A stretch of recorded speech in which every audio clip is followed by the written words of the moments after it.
Time to eat.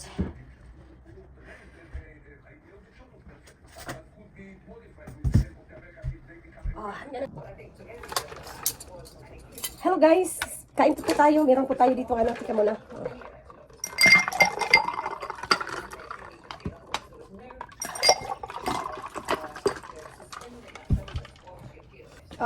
Pansit canton na may itlog. At saka syempre guys, may tilapia po tayo na sobrang laki.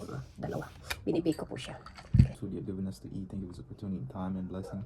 And our Father, who bless us with you for us, so be with us to eat this and take of us we can do some prayer. So yung sabaw niya sobrang sarap. Oh, may leftover tayong chicken. Do you want that? Or karin na lang? Or it's up to you. Sabaw ng isda sobrang sarap. Kasi binake ko po siya ng sobrang tagal. So yung juice niya sa isda. Ano? Tapos nilalagyan ko ng maraming lemon.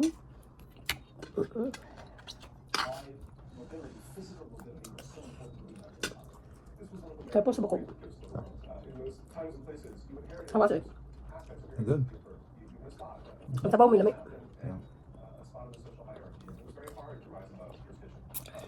Mura mga naparat na. Okay. Meron pa tayo dito. Yung itlog namin dito is ano siya. Organic.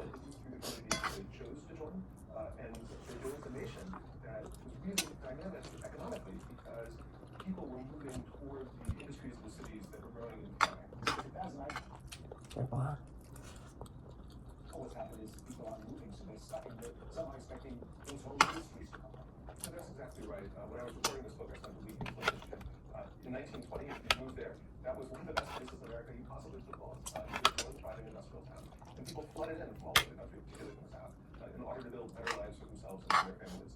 Everybody in Flint, at the very least, their grandfather moved there from somewhere else. Yep. This is organic egg. See? Ay, bukog. Careful gid sa bukog kay ni gagmay maayo ba ni kuan bukog ba? Perfect na luto.